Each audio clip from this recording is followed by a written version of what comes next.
Hello everyone, welcome back to the channel. I'm Chris. So, this is, I forgot to stir my coffee. It's always nice. Okay, this is episode 5, How Islam Saved the Western World. We just learned about Cleopatra, number 7, and boy, she had a lot of inbreeding in her genes. So let's see what else we're going to learn in this video. Let's go.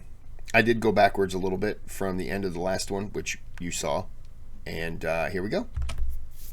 I'm admitting that we're maybe doing a little bit of a stretch here, but let's do it anyway for the sake of the exercise. So we've accepted that it was born in Iraq and Egypt, and then we've created a geographical boundary for it. Now we can talk about the elements. So some of the elements of Western civilization tends to be that Western civilization was pagan with pantheons, the Egyptian pantheon, the Roman pantheon, the Greek pantheon, the pantheon that went through the Fertile Crescent. But then there's this other religion, Judaism, which was, by the way, henotheistic originally, not monotheistic. So it wasn't that the Jews said there was only one God. Monotheism says there's only one God. The Jews said there is only one God for us. Y'all have a different God. That's henotheism. It's an important distinction. It's not to say that there isn't some monotheism in Judaism today. I'm talking about ancient Judaism. They were henotheistic. A lot of Jews are still henotheistic today. So in other words, there was this henotheistic religion that then spawned off Christianity and then later on Judaism. I'm sorry, Islam. So two religions.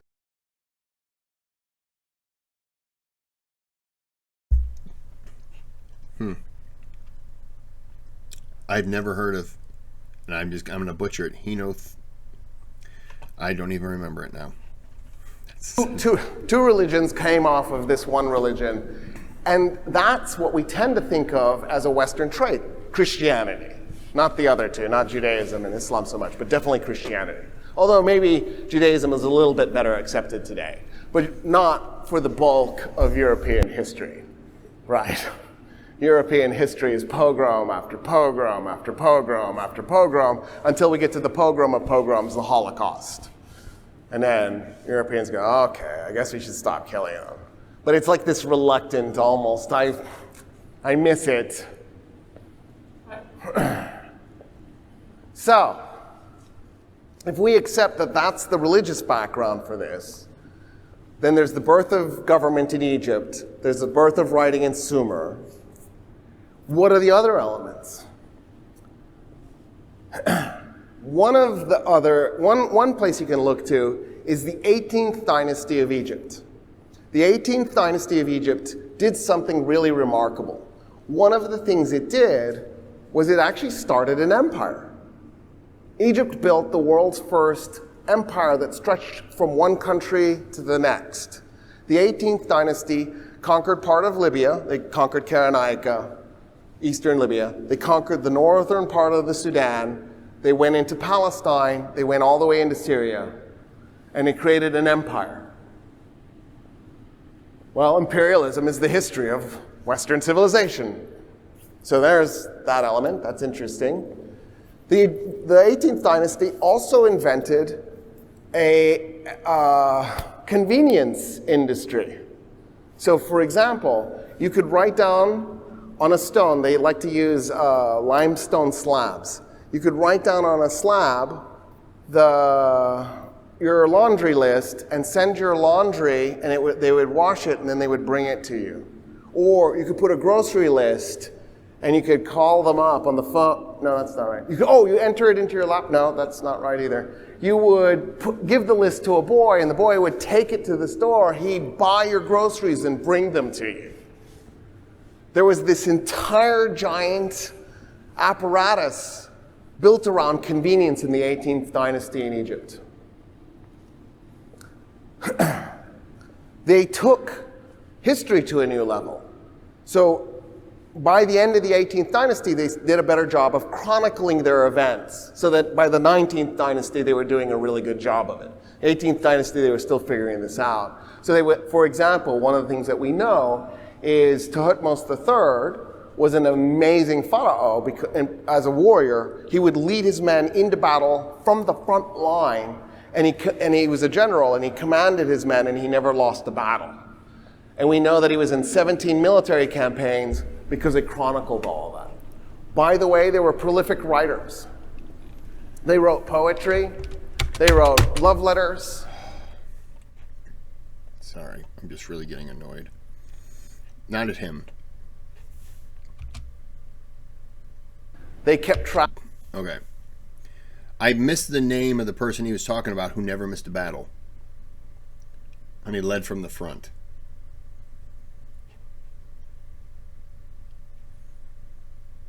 I'm going to go back. Because history to a new level. So by the end of the 18th dynasty, they did a better job of chronicling their events, so that by the 19th dynasty, they were doing a really good job of it. 18th dynasty, they were still figuring this out. So they would, for example, one of the things that we know is Thutmose III was an amazing pharaoh because, and as a warrior, he would lead his men into battle from the front line, and he was a general, and he commanded his men, and he never lost a battle. Impressive. And we know that he was in 17 military campaigns because it chronicled all of that. By the way, they were prolific writers. They wrote poetry, they wrote love letters, they kept track of who lived where, so they did a census. There is a little town in Upper Egypt, if you go there, it's Deir el-Medinat, where we know more about the people living in that town over the course of a 400-year span of time, because we have their notes, we have their love letters, we have the poetry they were writing each other, we have their laundry lists, and we have their grocery lists. Wow. We know intimate details about where each person lived and what kind of life they lived. We know more about them from 3,500 years ago than we know about Americans from 200 years ago. Wow. In other words, that's a hint of the kind of hyper-chronicling that y'all do now on social media. What did you eat today? All I got to do is look at your social media account. I will know. How's your dog doing? You've told me that too. You know, I'm happy that you asked. My dog Maiden had a tumor removed, and she is doing well. Thank you, Dr. Roy, for asking. What's the latest choreographed picture of the idyllic life you're leading, where you were careful not to show the factory in front of your front door by taking the picture in an angle so that all we saw was the sky and the trees? It's all there. Make sure not to give anybody your address because they can Google map it and they'll see the factory. You don't want. Just carefully choreograph. Fast forward. Make it 6th century BC. There's a guy named Cyrus the Great, Kurosh, Persian. In fact, he's the guy who creates the Persian Empire. When he does it, he issues the world's first ever Bill of Rights. When I say Bill of Rights, you think Western civilization. There it is, the Persians. They beat everybody to it. By the way, just for the record, that Bill of Rights, that's almost 2,600 years old. It's over 2,500. We really don't want people to think. That's pretty crazy. Bill of Rights over 2,000 some years old. Wow. Over 2,500 years old. Almost 26 centuries. Banned slavery, human sacrifice, and it guaranteed freedom of religion. In fact, it encouraged freedom of religion. The Persians told everybody in the empire, if your temples are in disrepair, we will fix it for you using government funding. So after the Neo-Babylonian Empire had conquered the Jews in Palestine and dragged some of those Jews to Babylon not to be slaves, but to live in Babylon. They were forcibly relocated to Babylon. When Kurash conquered Babylon, he told the Jews, no, you can live anywhere you want. We're not doing that anymore. There's no slavery in my empire. There's no forced living anywhere in my empire. And so a bunch of them wanted to go back to Palestine. The Temple of Solomon had been destroyed by the Neo-Babylonians because they hated the Jews and they just wanted to hurt them. So they tore down the Temple of Solomon. And when they read the Bill of Rights, they go, hey, can we get a new Temple of Solomon? Kurash is like, yes, of course. Everybody gets their temples rebuilt. And he said, okay, yeah, show me the plans. And let's just say they added stuff from the original temple. For example, they built a giant human-made mesa and then put the second Temple of Solomon on top. And so Kurash is looking at it and he goes, wait, what? That's like a mountain, a flat mountain. The Babylonians tore that down? I don't even know how anybody built it, let alone tore it down. And the Jews are like, yeah, they really hated us. And so Kurash goes, well, we're going to do it. We promised you we'd do it. We're going to build it. But I only know one people on earth that can build mountains. It'll be Persian gold, but it's going to be Egyptian engineers. And they went and grabbed Egyptian engineers, and they built the Temple Mount with Persian gold. And that's why Kurash is in the Bible. Oh, wow. Thales, shortly afterwards, a few decades later, invents philosophy, Miletos. It spreads, it goes to Athens. The Athenians fall in love with it. A woman named Aspasia teaches Socrates. Oh, that got left out of your stories, didn't it? Socrates' teacher was a woman named Aspasia. The reason why that got left out. Boo! Was that? I'm sorry. Was this? No. It's a good thing. Okay. Sorry. I didn't realize. I'm not in on the. Of your history is because once we became Christian, we didn't like the idea that women were teachers and leaders. And so there was a systematic attempt to delete all the women leaders and all the women philosophers from the history textbooks. And so if you look up Aspasia, you will find people saying, yeah, she may not have been real. Why would Socrates tell us that a mythical person taught him philosophy? What's the point in even making up the story?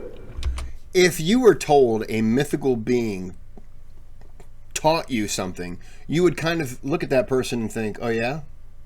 Okay. Listen, I don't have time for this. Me and my unicorn got to go hit the grocery store, so I'll see you later. Like, you know what? Socrates wouldn't even be remembered. Like, no, I wouldn't remember it at all. Sorry, buddy. Yeah. Oh, no. Yeah, sure. I don't doubt it. Hey, come over to my house. I got a dragon in my basement.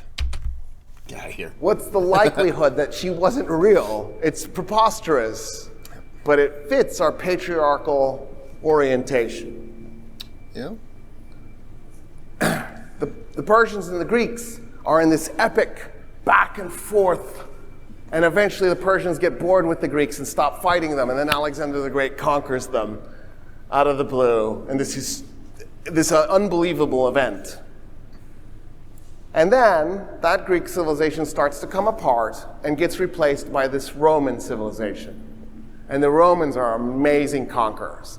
They take the Greek phalanx, they upgrade it, they turn it into the Roman legion. The Persians eventually recover from the Greek conquest, and now the new clash is between the Persians and the Romans, and it'll last 53 BC, when the Battle of Karhay, until the rise of Islam when it ends. So the Muslims start conquering Persia in 633. So 53 BC to 633, almost 7 centuries. The Persians and the Romans fight it out. Brutal, nasty, knockdown, drag-out fights. But in the middle of all of this, there's one thing that's really powerful and important for our purposes, and it's the Great Library. One of the Greeks who went with Alexander and conquered the Persians. His name was Ptolemy the First, Sotir, Ptolemy the Savior. That's the title he took. He goes and carves Egypt out of this Greek empire when Alexander the Great dies, because he thought Egypt was the best piece of real estate in Alexander's empire. And then he founds the Great Library. The idea behind the Great Library is it'll be the world's repository for information. And what they're going to friends would walk up to me and Interesting.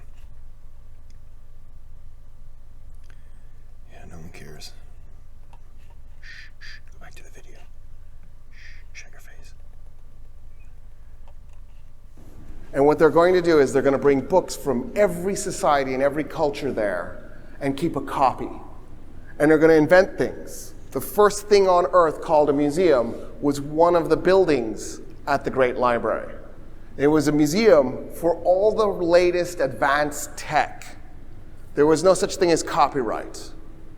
The idea was that you could go to Alexandria, visit the library, see the museum, see the advanced tech, and then build on it. But then once you built on it, you were supposed to bring your advances there so that the next generation of advances could be made based on yours. That was the idea behind the museum, not so you could stick art and ancient relics in it. It was supposed to be so that the world could advance technologically. At its height, the great... You would almost need, having one of those is phenomenal, but you would almost need a strategic setup of those museums in multiples all over the place, and they all house the same information to start. But you know, this group over here might take something and do this with it. They do A, while this group down here has done E. And I'm just giving numerical? I'm doing alphabetical listings. Like this group did something different than this group did.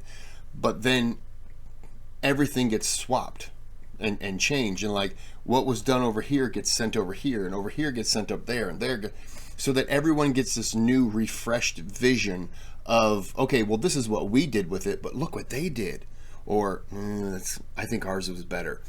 But everyone, you get to learn because you would understand how you did it, how it was done in your area, and then you get this this visualization and blueprints of how to do it. But you would need so many of those across. Now, I don't mean like instantly somebody's like, okay, we're going to build 50 of these, go.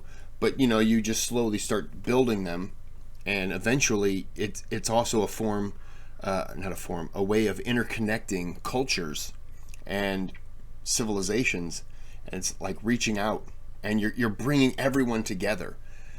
And I know this is going to be weird, but it's like an internet situation where you guys didn't even know I existed before my channel came up. I didn't even know many of you existed. I've talked to so many people from overseas, it's ridiculous. But that's kind of the same thing. It would bring people from the UK, which I know it's not the UK back then, but it would give them an idea of, oh man, the people in Egypt, they did this, and we did this. And we came up with two different ways of advancing this technology. And it's completely two different paths. You know, and they might have made something that was better suited for them, and they made something better suited for them. And in this group over here, you know, you would almost need so many of them because it's such a great idea. But in a time period back then, it would have been so difficult.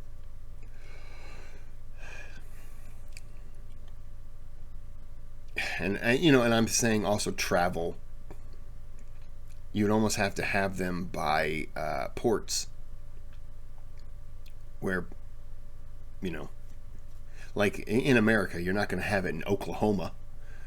Oklahoma's pretty much like in the middle of the United States. So you're not going to put it there because the access to it would be you'd have to go up the Mississippi and then travel on horseback or foot or whatever.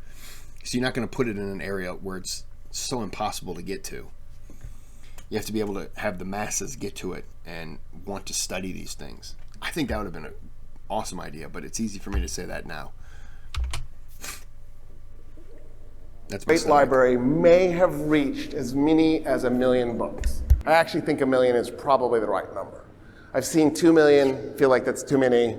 I've seen 200,000, I feel like that's too few. To give you an idea of what 1 million books is, the Library of Congress, the United States Library of Congress, reached the 1 million book mark in 1905. So in terms of quantity of information, the Great Library was on par with where we were in 1905. Quality, no, but quantity, yes. Because right by 1905, we had flight, the light bulb, and steam trains. But remember Heron? He was at the Great Library, so they had steam. They just hadn't made trains yet. If they had had a little bit more time, they might have. But they run out of time. They run out of time because Rum converts to Christianity. Now, this isn't me bashing Christianity. I'm not in the mood to bash anybody. I just want to tell you the story because it's important that we acknowledge what happened. I'm going to pause it there before he gets into the religious aspect and the change. But, I mean, 1905. For people who don't know about the Library of Congress in the United States, it was started when a future third president, Thomas Jefferson, retired from office, broke, destitute, poor, however you want to phrase it. And so, because they didn't have really salaries, okay, so it wasn't the salary aspect, it was that the president had to pay for everything. You have to pay for your stately dinners, all the things which now are covered to a degree. But like the president today, his breakfast, the White House staff will bring him his breakfast. He has to pay for that. That's not on the house. He has to pay for that. His lunch, his dinner, unless it's I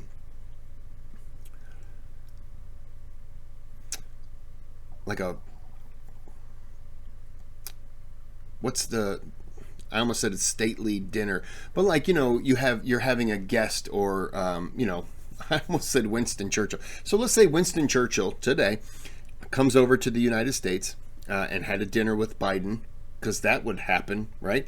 So that would probably be paid for and accommodated by the United States government because there's a reason for it.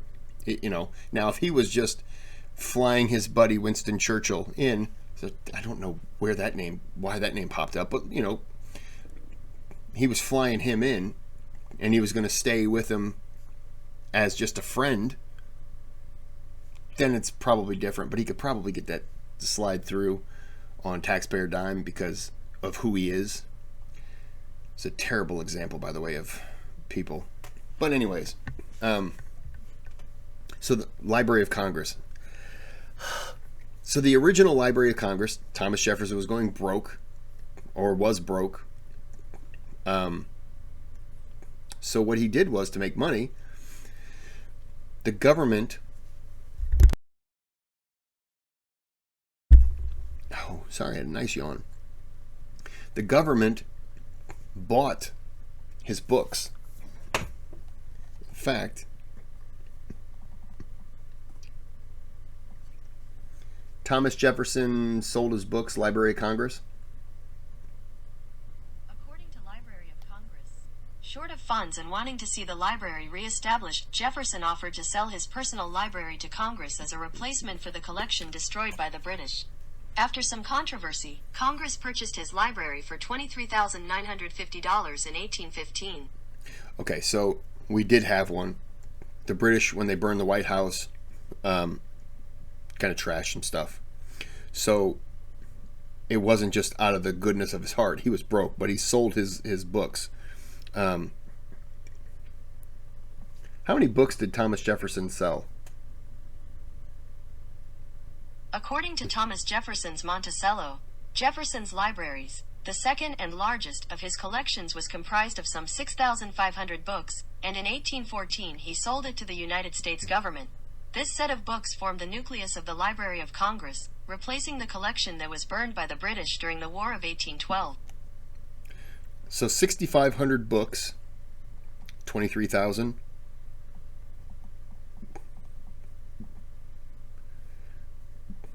No.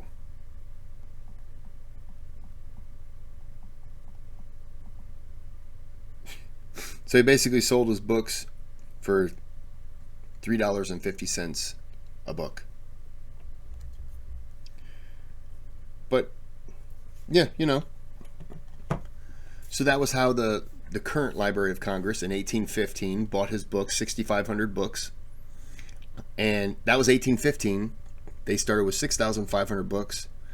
And 1905, so 90 years later, they hit 1 million books. Wow.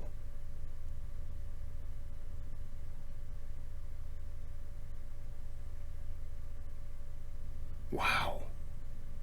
It's not the book part that's getting to me, it's the 90 years.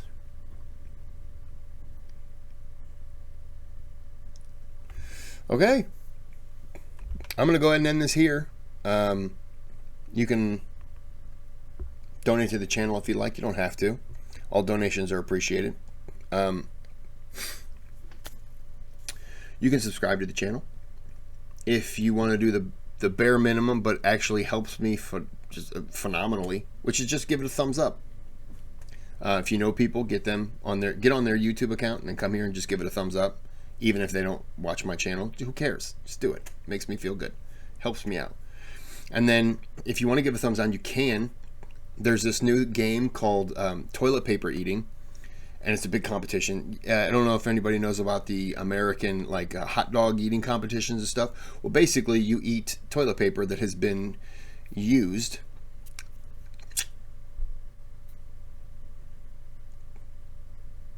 That's all there is to it. And you get to enjoy that. And it is forced. And you have to eat it for 30 minutes. And sometimes there are chunks on it you got to chew. I'm just saying, you don't want to do that because that was disgusting. So just, have a good day, have a good night.